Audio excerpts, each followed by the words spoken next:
ಮೊದಲಾಗಿ ರಾಜ್ಯದ ಜನಕ್ಕೆ ನ್ಯಾಷನಲ್ ಎಜುಕೇಶನ್ ಡೇ ಹಾಗೂ ಮೌಲಾನಾ ಅಬ್ದುಲ್ ಕಲಾಂ ಆಜಾದ್ ಅವ್ರದ್ದು ಹುಟ್ಟುಹಬ್ಬದ ಶುಭಾಶಯನ ಕೋರಕ್ ಬಯಸ್ತೀನಿ.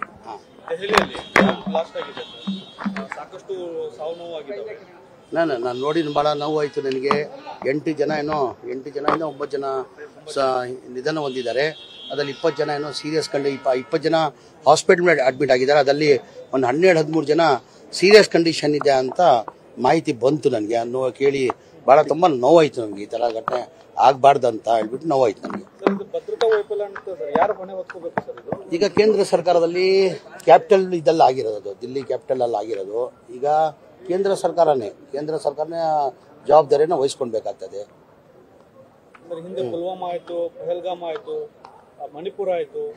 ಈಗ ಹೇಳ್ತಲ್ಲ, ಈ ತರ ಘಟನೆಗಳು ಆಗ್ಬಾರ್ದು. ಘಟನೆ ಆಗಿರೋದು ನನಗೂ ಬಹಳ ನೋವು ತಂದಿದೆ.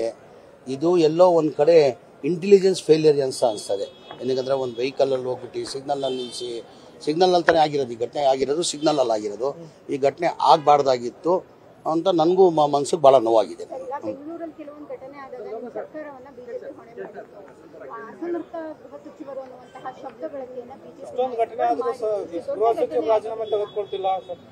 ಈಗ ಯಾರು ಅದು ಹೇಳ್ಬೇಕಾಗಿರೋದು? ಈಗ ಬಿಜೆಪಿಯವರು ಸಣ್ಣ ವಿಚಾರಕ್ಕೂ ಇಷ್ಟೆಲ್ಲ ಮಾತಾಡ್ತಾರಲ್ಲ, ಈ ಬಿಜೆಪಿ ನಾಯಕರಿಗೆ ಕೇಳ್ಬೇಕು ಈ ಪ್ರಶ್ನೆ. ನೀವು ನನ್ಗಿಲ್ಲ ಪ್ರಶ್ನೆ ಕೇಳ್ಬೇಕಾಗಿರೋದು.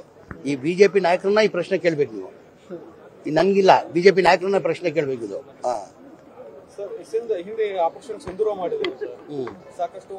ಇದು ನೋಡಿ ಸರ್, ಇದೇ ನಾನು ಹೇಳೋದು. ನಾನು ಈ ಘಟನೆ ಆಗ್ಬಾರ್ದಾಗಿತ್ತು, ಈ ಘಟನೆ ಆಗಿರೋದು ನನ್ನ ನೋವು ತಂದಿದೆ ಅಂತ ಅಷ್ಟು ಹೇಳಕ್ ಬಯಸ್ತೀನಿ. ಬಿಹಾರ ಚುನಾವಣೆ ಸಂದರ್ಭದಲ್ಲಿ ಏನ್ ಸಂದೇಶ ಅದು ನೋಡಿ, ಈಗ ಮಾಧ್ಯಮದವರು ಹಿಂಗ್ ಕೇಳ್ತೀರಾ, ನಾವೇನಾರ ಅಂದ್ರೆ ಅದೇ ಒಂದು ದೊಡ್ಡ ಸುದ್ದಿ ಮಾಡ್ತೀರಾ. ಈಗ ನೀವೇ ಕೇಳ್ತಾ ಇದ್ದೀರಾ ಈ ಬಿಹಾರ ಚುನಾವಣೆ ಹಿನ್ನೆಲೆ ಅಂತ ಅಂದ್ರೆ ನೀವು ಮಾಧ್ಯಮದವರು ಅರ್ಥ ಮಾಡ್ಕೊಂಡಿದ್ದೀರಾ ಅಂತ ನಾನು ಭಾವಿಸ್ತೀನಿ. ನಾನು ಈಗ ನೀವು ಕೇಳಿದಿರ ಪ್ರಶ್ನೆ ಅದು ಕಟ್ ಮಾಡ್ಬಿಡ್ತೀರಾ. ನಾನೇನಾದ್ರು ಮುಂದೆ ಹೇಳಿದ್ರೆ ಅದು ಒಂದು ಹೈಲೈಟ್ ಮಾಡ್ತೀರಾ. ಹೇಳ್ತಾ ಇಲ್ಲ ಸರ್, ಈ ರಾಜಕೀಯಕ್ಕೋಸ್ಕರ ಯಾರನ್ನ ಇರ್ಲಿ ರಾಜಕೀಯ ಹಿನ್ನೆಲೆಯಲ್ಲಿ ಮಾಡಿದ್ರೆ ಇದು ದೇವರನ್ನೇ ಒಳ್ಳೇದಾಗಲ್ಲ, ಯಾರಿಗೂ ಒಳ್ಳೇದಾಗಲ್ಲ.